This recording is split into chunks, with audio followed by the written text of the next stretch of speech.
आजपुरा विस्तार में रहने वाली धरा शर्मा की अभी नई शादी हुई थी। शादी के 2 से 4 दिन बाद ही पति दिलीप को ऑफिस के काम से 1 हफ्ते के लिए दुबई जाना पड़ा। धरा अपने अनुभव के बारे में बताती हैं कि एक रात जब वह अपने कमरे में अकेली सोई हुई थी तभी अचानक उनका टीवी चलना शुरू हो गया, जिससे वह चौंक गई। उन्होंने तुरंत उठकर टीवी बंद कर दिया और फिर से सोने की कोशिश करने लगी। थोड़ी देर बाद उन्हें महसूस हुआ कि उनकी बगल में बिस्तर पर कोई लेटा हुआ है। टीवी की अपने आप चलना और फिर किसी की मौजूदगी का एहसास होना घर में अकेली लेटी महिला को डरा देने के लिए काफी था। धरा जिस करवट लेटी थी उसी करवट लेटी रही।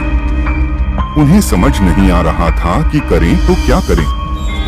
खुद को समझाने के लिए उन्होंने सोचा कि शायद ये उनका वहम होगा, लेकिन थोड़ी देर बाद उन्हें फिर से वही अनुभव हुआ कि जैसे बिस्तर का गद्दा दब रहा हो और बगल में लेटकर कोई करवट बदल रहा हो। इस एहसास से धरा के तो रोंगटे खड़े हो गए।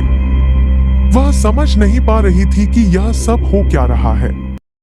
बहुत हिम्मत जुटाकर वो बिस्तर से उठी और पीछे पलट कर देखा। वहां कोई नहीं था, लेकिन जब उनकी नजर गद्दे पर पड़ी तो धरा का दिल दहल गया। गद्दा नीचे की ओर दबा हुआ था और ऐसा दिख रहा था जैसे उस पर कोई इंसान लेटा हुआ है। अब वह चिल्लाना चाहती थी, पर खौफ और डर के मारे उनके हलक से आवाज तक नहीं निकली। दिल की धड़कन बहुत तेज हो चली थी। घबराहट में धरा ने तकिया उठाकर उस जगह पर फेंका जहां गद्दा दबा हुआ था। ऐसा करते ही बिजली की तेजी से गद्दा ऊपर आकर ठीक हो गया और धरा को ऐसा भास हुआ कि वहां से कोई परछाई तेजी से उठ खड़ी हुई है। इसके बाद करीब 30 मिनट तक कोई हलचल नहीं हुई। तब धरा में थोड़ी बहुत हिम्मत बंधी और उसने पास पड़े मोबाइल से बगल के कमरे में सो रही अपनी सासू माँ को फोन किया। उनकी सांस तुरंत दौड़कर धरा के कमरे में आ गई और पूछने लगी कि क्या हुआ।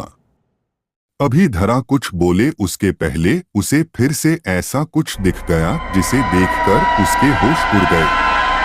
धरा ने देखा कि उसकी सासू माँ के पीछे एक जवान औरत की धुंधली परछाई खड़ी थी। उसकी आंखों की जगह काले गहरे गड्ढे थे और उसका कद करीब करीब कमरे की छत जितना ऊंचा था। यह भयानक नजारा देखकर धरा वहीं बेहोश हो गई और उसी रात उन्हें अस्पताल में दाखिल करना पड़ा। डॉक्टर ने कहा कि डर के मारे उन्हें लो ब्लड प्रेशर की शिकायत हो चुकी है।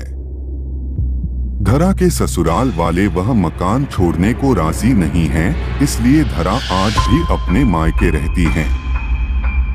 क्या था इस भुतहा घटना के पीछे का कारण?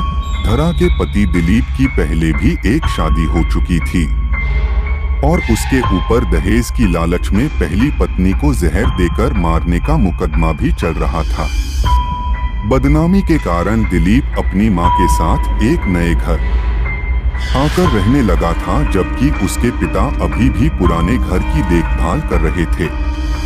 धरा के परिवार वालों को शादी से पहले ये बात पता नहीं चल पाई, लेकिन इस भुतहा घटना के बाद जब धरा ने दिलीप को आपबीती सुनाई तो उसने पहली पत्नी का राज खोला।